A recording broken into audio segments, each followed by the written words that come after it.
Hello, welcome back. So we will be starting with family today, and when we start with this is the first unit in your course, in your syllabus, and we start by distinguishing between the household and the family. So please note that Murdoch is the main theorist who starts talking about family in the year 1949, and all the study basically starts from there, at least in your syllabus. So we start with the household. What is a household? Household is different from a family, and household is a physical space.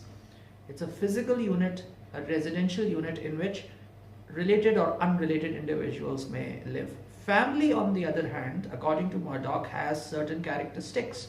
There's not just common residence, that's very important, but there is also economic cooperation between the members. There are adults living together, two of whom at least will maintain a socially approved sexual relationship, and there are children. So children may be biological or they might be adopted. So in order to be a family, there has to be common residence, there has to be economic cooperation, there has to be an approved sexual relationship, and there have to be children. So there are exclusive and inclusive definitions of family. So what would you mean by exclusive in the context of the family? Where we say that family performs certain functions that other institutions in society cannot perform. These functions are exclusive to family. All right, and in inclusive, we will say that all right, there are other functions, there are other things which other institutions can also perform, and therefore the family is then not just built on the basis of these four characteristics which are exclusive, but it can also be built on the idea of what is called kinship. All right, so we will return to kinship very shortly, but first let us look at the number of people who maintain relationships with each other. So marriages, let's look at marriages. Marriages can be monogamous or they can be polygamous. Monogamous means that normally at one time one man is married to one woman. So that's a monogamous relationship, and that's more prevalent. And then there are polygamous relationships in which there are more than one people married to each other. Now a polygamy can either be a polygyny. Number one, polygamy can be a polygyny. So what is polygyny? Polygyny is a polygamous relationship in which there is one man married to more than two women at a time. So that's a polygyny. All right, and a situation where there's one woman married to several men at the same time, that is called a polyandry. So polygamy can be of two types, a polygyny and a polyandry. So as I said, today's family is based not just on marriage, but it can also be based on the idea of kinship. Okay, so what is kinship? Kinship is closeness to each other. So people can be close to each other and they can live together in a more non-conventional definition of a family, in a modern inclusive definition of a family. And what is this kinship based? There are three things. There can be kinship on the basis of biology, mother, son, father, daughter. This is kinship. All right, or simply affinity, liking. All right, there are two adults staying together. Now they may live together outside marriage, but they are living together. Why? Because they want to live together. So in an inclusive definition, this is also this will also be considered a family. And then people can form families on the basis of law. So when you're talking about kinship can happen on the basis of biology, it can happen on the basis of just liking, affinity, or it can happen on the basis of a legal relationship like marriage. So let's define marriage. Marriage is a union between two people. This is the modern definition of marriage. Previously, marriages were defined as a union between a man and a woman. But today, because there are homosexual relationships in many countries, so now the definition of marriage has been modified to say that it is a union between two persons, two people. All right. So so that is, so what do families do? All right, what do families do? Families are responsible for that. There's a group of people living together, and in the family, number one, taking care of these people, taking care of the members is a very important part of the family function. Secondly, procreation, reproduction, or adoption. Both options are available today. Number three, socialization. What do you mean by socialization? The process by which we learn the rules and norms and how we adjust to society and how we become part of society. That's a function of family. The families are responsible for producing or consuming goods. And finally, they are responsible for child care. So these are the 5 functions of the family. Physical maintenance, procreation, socialization, production and consumption, as well as distribution and nurturing of children. So, there is also a concept of what is called the commune. That is also in your syllabus. The commune. What is a commune? It's a shared household involving a group of people living together. All right. So many people who are not related to each other, they can come together and they can start living together in the form of a commune. I gave the example of Gandhi, his ashram, where many families that were unrelated to each other used to live, and that was that's an example of a Hindu commune. And he had originally started this experiment in South Africa, where he had built his first commune.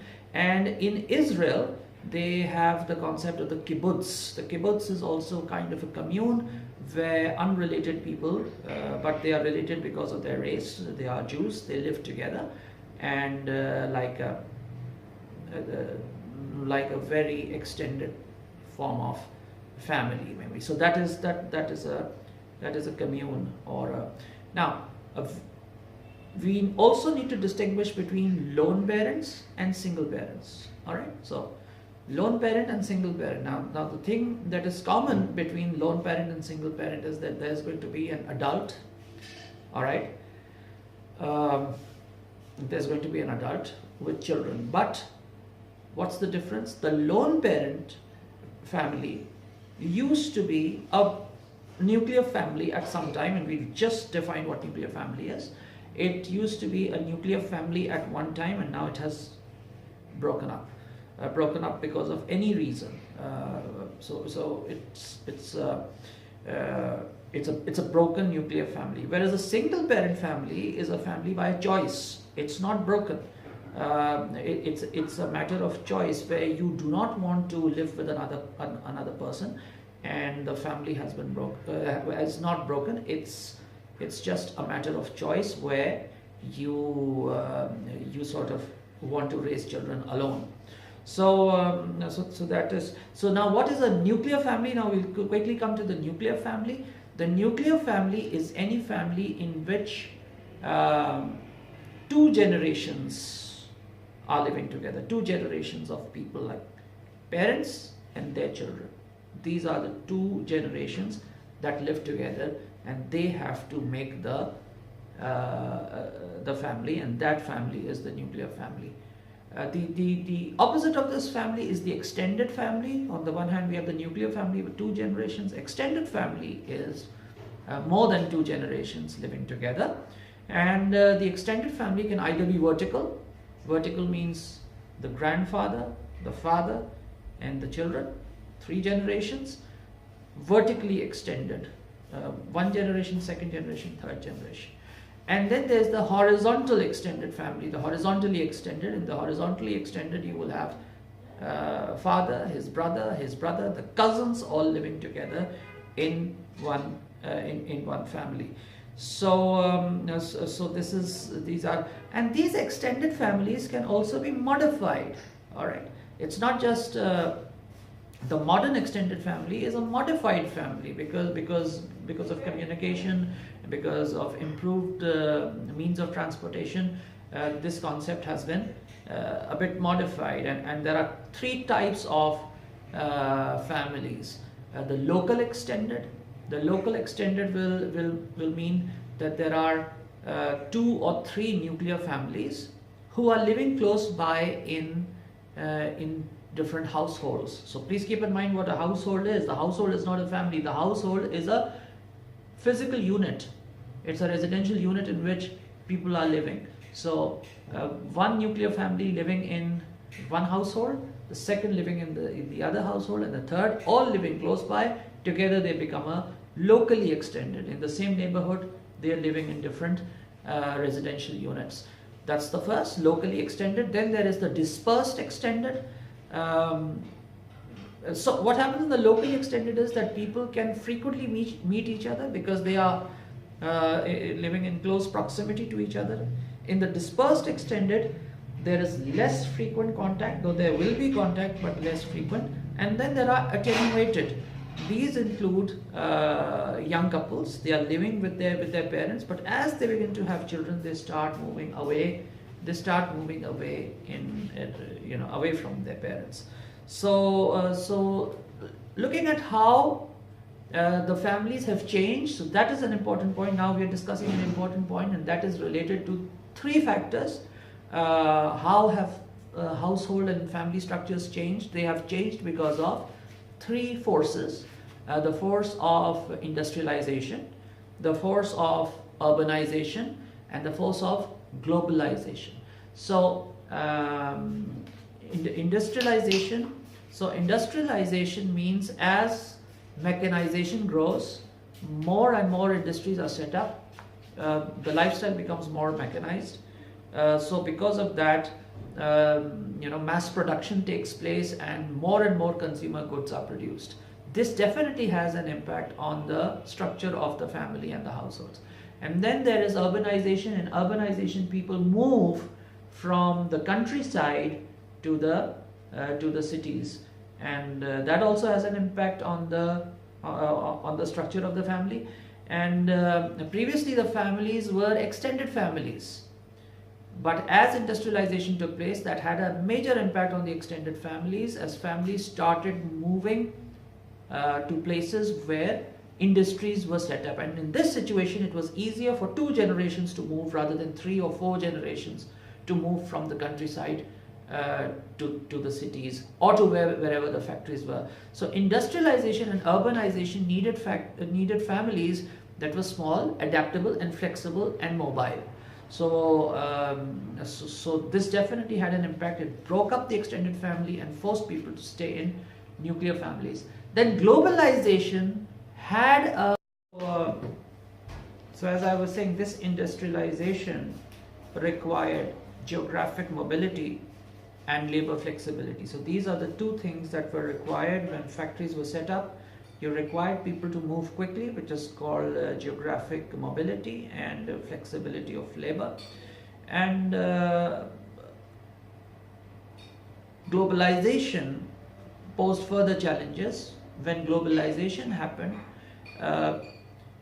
there was free movement of consumer goods, ideas, and even labor and capital across borders. So in a globalized society, manufacturing may not be very important. The important thing is that you get an order, you make a good, and then you, for example, you make software, you make apps, you make you make documents, and you send them using your email or across the border with a lot of ease. This is the magic of globalization. So globalization led to what was called de-industrialization, what is called de-urbanization. There's no need for people to move from one city to another city or from the countryside to the city.